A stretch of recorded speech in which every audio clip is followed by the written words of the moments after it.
Hi అండి. అందరికీ నమస్కారం. మన రాష్ట్రంలో కూటమి ప్రభుత్వం ప్రవేశపెట్టిన సంక్షేమ పథకాల్లో ఆటో డ్రైవర్లకు సంబంధించిన పథకం వాహన మిత్ర పథకం. అయితే ఈ వాహన మిత్ర పథకానికి సంబంధించి అమౌంట్ అనేది ఎప్పుడు పడతాయి? అప్లికేషన్స్ ఎప్పటి నుంచి తీసుకుంటారు? అసలు వాటికి కావాల్సిన డాక్యుమెంట్స్ ఏంటి? అనే పూర్తి వివరాలు ఇంతకుముందే మన ఛానెల్‌లో ఇంతకుముందు వీడియోలో అనేది పోస్ట్ చేయడం జరిగింది. అయితే ఇప్పుడు అప్లికేషన్ ఫార్మ్ అనేది ఎలా ఫిల్ చేయాలి అనేది ఇప్పుడు ఒకసారి ఈ వీడియోలో చూద్దాం. ముందుగా అప్లికేషన్ కావాలి అనుకున్న వారు మన ఛానల్లోనే డిస్క్రిప్షన్ లోనే ఇవ్వడం జరుగుతుంది. అది డౌన్లోడ్ చేసుకొని ఫిల్ చేసుకొని మీ గ్రామ వార్డు సచివాలయంలో ఇంతకుముందు ఉన్న మన చెప్పే డాక్యుమెంట్స్ అన్ని కూడా అటాచ్ చేసి మీ గ్రామ వార్డు సచివాలయంలో అయితే ఇస్తే వీటిని పరిశీలన అనేది చేసి 1వ తారీఖున అదే దసరా కానుకగా ముఖ్యమంత్రి వర్యులు నారా చంద్రబాబు నాయుడు గారి చేతుల మీదుగా వాహన మిత్ర పథకానికి సంబంధించి 15,000 అయితే ఆటో డ్రైవర్ల అకౌంట్లు అనేది పడటం జరుగుతుంది. ఇకపోతే ఇప్పుడు ఈ అప్లికేషన్ ఫామ్ అనేది ఎలా ఫిల్ చేయాలి, అసలు ఏమేమి వివరాలు రాయాలి అనేది మొత్తం ఇప్పుడు ఒకసారి చూద్దాం. ముఖ్యంగా మెయిన్ వచ్చేసరికి దరఖాస్తుదారుని పేరు, అంటే ఎవరి పేరు మీద అయితే వెహికల్ ఉందో వారి పేరు, అంటే వారే అప్లై చేసుకుంటారు కాబట్టి వారికి పడాలి కాబట్టి దరఖాస్తుదారుని పేరు ఫస్ట్, తర్వాత తండ్రి పేరు, అలాగే ఆధార్ నంబర్. ఇప్పుడు మీరు ఈ ఆధార్ నంబర్ అనేది అప్లికేషన్ ఫామ్ లో రాయాలి, అలాగే ఆధార్ కార్డు జిరాక్స్ అనేది కూడా సబ్మిట్ చేయాలి. అలాగే మొబైల్ నెంబర్, పనిచేస్తున్న మొబైల్ నెంబర్ ఇవ్వండి. అదే కాకుండా ఆధార్ కార్డుకి లింక్ అయిన నెంబర్ ఇస్తే ఫ్యూచర్ లో ఏదైనా మెసేజ్లు రావాలన్నా కానీ ఇబ్బంది లేకుండా ఉంటుంది. కాబట్టి ఆధార్ కార్డుకి లింక్ అయిన నెంబర్ ఇస్తే ప్రాబ్లం లేకుండా ఉంటుంది. అలాగే కులము, అంటే మీది ఏ కులము, అందులో మళ్ళీ ఉపకులం, అంటే బీసీలు అయితే బీసీ ఏబిసిడిఈ దాగున్నాయి. అలాగే ఓసీ అయితే ఓసీలో ఏ కులము, అలాగే మీ కులానికి సంబంధించి కులము, అలాగే ఉపకులము కూడా రాయాల్సి ఉంటుంది. అలాగే కుల ధృవీకరణ పత్రం, అంటే క్యాస్ట్ సర్టిఫికెట్, గ్రామ వార్డు సచివాలయంలో ఇచ్చిన క్యాస్ట్ సర్టిఫికెట్ అనేది అటాచ్ చేయాలి. అలాగే క్యాస్ట్ నెంబర్ అనేది కూడా రాయాల్సి ఉండేది. అంటే క్యాస్ట్ నెంబర్ ఎక్కడ ఉండిద్ది అంటే క్యాస్ట్ సర్టిఫికెట్ మీద బార్ కోడ్ ఉండి దానిపైన అనేది నెంబర్ అనేది ఉండటం జరుగుతుంది. ఆ నెంబర్ అనేది ఎంటర్ చేయాలి.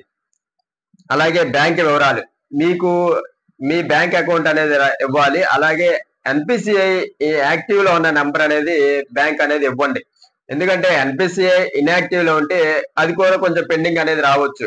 అలాంటి ఏమీ లేకుండా ఉండాలి అంటే ఎన్పిసిఐ యాక్టివ్ లో ఉన్న నెంబర్ బ్యాంక్ అకౌంట్ అనేది ఇస్తే ప్రాబ్లం లేకుండా ఉంటుంది. అలాగే ఐఎఫ్ఎస్సి కోడ్, బ్యాంక్ వచ్చేసరికి ఒక ఐఎఫ్ఎస్సి కోడ్ అనేది ఉంటుంది. ఆ ఐఎఫ్ఎస్సి కోడ్ కూడా రాయాల్సి ఉంటుంది. అలాగే బ్రాంచ్, మీరు ఏ బ్రాంచ్, అంటే మీ బ్యాంక్ యొక్క ఏ బ్రాంచ్ ఇస్తున్నారు అనేది కూడా రాయాల్సి ఉంటుంది. అంటే ఒక్కో బ్రాంచ్లు అనేది చాలా ఉంటాయి బ్యాంక్ వచ్చేసరికి, అది ఏ ఊరు బ్రాంచ్ అనేది కూడా రాయాల్సి ఉంటుంది. అలాగే ఆదాయ ధృవీకరణ పత్రం మరియు ఆదాయం, అంటే మీ ఇన్కమ్ ఎంత అనేది సచివాలయంలో ఇచ్చిన ఇన్కమ్ సర్టిఫికెట్ మీద అయితే ఉండటం జరుగుతుంది. అలాగే ఇన్కమ్ సర్టిఫికెట్ కూడా అటాచ్ చేయండి. అలాగే ఇన్కమ్ సర్టిఫికెట్ నెంబర్ అనేది సేమ్, అలాగే క్యాస్ట్ సర్టిఫికెట్ అయితే బార్ కోడ్ ఎలా ఉంటుందో ఇన్కమ్ సర్టిఫికెట్ అలాగే బార్ కోడ్ అనేది ఉండటం జరుగుతుంది. దాని మీద నెంబర్ అనేది ఉండటం జరుగుతుంది. ఇవి రీసెంట్ గా తీసుకున్నవి ఉంటే అటాచ్ చేయండి, లేదా మీకు అంతకు ముందు తీసుకునే ఏమన్నా ఉంటే అవి అటాచ్ చేసినా పర్లేదు. ఎందుకంటే మంచిది రీసెంట్ గా తీసుకునేవి ఉంటే అవి అటాచ్ చేయడం మంచిదని చెప్తాను.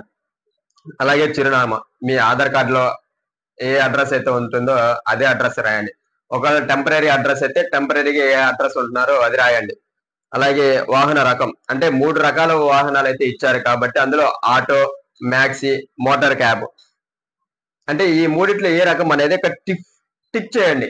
3 ఆప్షన్లు అనేది ఇచ్చారు, టిక్ చేయండి. అలాగే వాహన గుర్తింపు సంఖ్య, మీ యొక్క వాహనం యొక్క నెంబర్ అనేది ఉంటుంది, ఆ నెంబర్ రాయాల్సి ఉంటుంది. అలాగే చెల్లుబాటు అయ్యే తేదీ, అంటే మీ యొక్క వాహనానికి ఎప్పటి వరకు అనేది వ్యాలిడిటీ అనేది ఉంటుంది, ఆ వ్యాలిడిటీ అనేది కూడా రాయాల్సి ఉంటుంది. అలాగే డ్రైవింగ్ లైసెన్స్ సంఖ్య, అంటే మీ యొక్క డ్రైవింగ్ లైసెన్స్ నెంబర్ అనేది రాయాల్సి ఉంటుంది. మీ యొక్క డ్రైవింగ్ లైసెన్స్ జిరాక్స్ ఉన్న అది కూడా అటాచ్ చేయండి, ఇంకా మంచిది. కాబట్టి మీ డ్రైవింగ్ లైసెన్స్ యొక్క నెంబర్ అనేది కూడా అటాచ్ చేయండి. అలాగే మీ డ్రైవింగ్ లైసెన్స్ జారీ చేసిన తేదీ, అంటే ఎప్పుడు ఇష్యూ చేశారు, ఎప్పటి వరకు వ్యాలిడిటీ ఉంటుంది అనే టైం డేట్ కూడా ఇవ్వడం జరుగుతుంది మీ యొక్క డ్రైవింగ్ లైసెన్స్ మీద. ఆ టైం అండ్ డేట్ కూడా రాయాల్సి ఉంటుంది. అలాగే ఏ కార్యాలయం, ఇకపోతే పైన తెలుపబడిన సమాచారం అంతయు పూర్తి వాస్తవం అని తెలియజేస్తూ తనిఖీ సమయాల్లో కానీ ఆ తర్వాత కానీ ఏదైనా అవాస్తవం అనేది తెలిస్తే మీరు తీసుకున్న చట్టపరమైన చర్యలకు బాధ్యుడే ఉంటారని తెలియజేస్తారు. అంటే ఒక పైన తెలిపిన డీటెయిల్స్ మొత్తం కరెక్టే. అది రాంగ్ అని ప్రూవ్ చేస్తే మీరు ఏ శిక్షకైనా అర్హులు అనేసి అయితే చిన్న నోటిఫికేషన్ అయితే ఇవ్వడం జరిగింది. నోట్ అయితే ఇవ్వడం జరిగింది.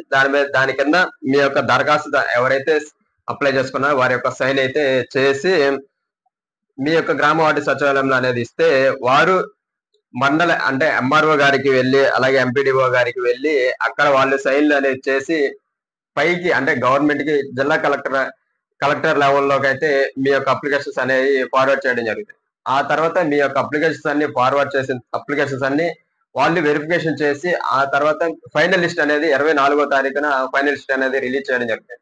ఈ ఫైనల్ లిస్ట్ లో ఎవరి పేరైతే ఉందో వారికి 1వ తారీఖున దసరా కానుక వాహన మిత్ర పథకానికి సంబంధించి 15,000 అయితే అమౌంట్ అయితే జమ చేయడం జరుగుతుంది. మీరు ఏ అకౌంట్ ఇస్తారో అకౌంట్ లోనే జమ చేయడం జరుగుతుంది.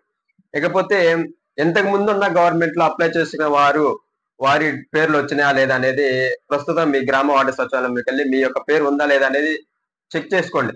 చెక్ చేసుకొని మీ యొక్క ఈకేవైసీ అనేది చేయండి. అడగండి మీ ఇప్పుడు మళ్ళీ మేము అప్లై చేసుకోవాలా, అదే ఆ డీటెయిల్స్ సరిపోతాయా, మేమైనా ఈకేవైసీ చేయాలా? మీ ఈకేవైసీ అయితే వేయాల్సి ఉంటుంది. ఈకేవైసీ వేసి మీ యొక్క పేరు కన్ఫర్మ్ చేసుకొని వస్తే మీకు వాహన మిత్ర పథకానికి సంబంధించి అమౌంట్ అయితే జమ చేయడం జరుగుతుంది. ఓకే అండి. ఈ ఇన్ఫర్మేషన్ మీకు నచ్చినట్లయితే మా ఛానల్ తప్పక సబ్స్క్రైబ్ చేసుకోండి. ఈ వీడియోకి ఒక లైక్ ఇచ్చుకోండి. ఓకే అండి. Thank you.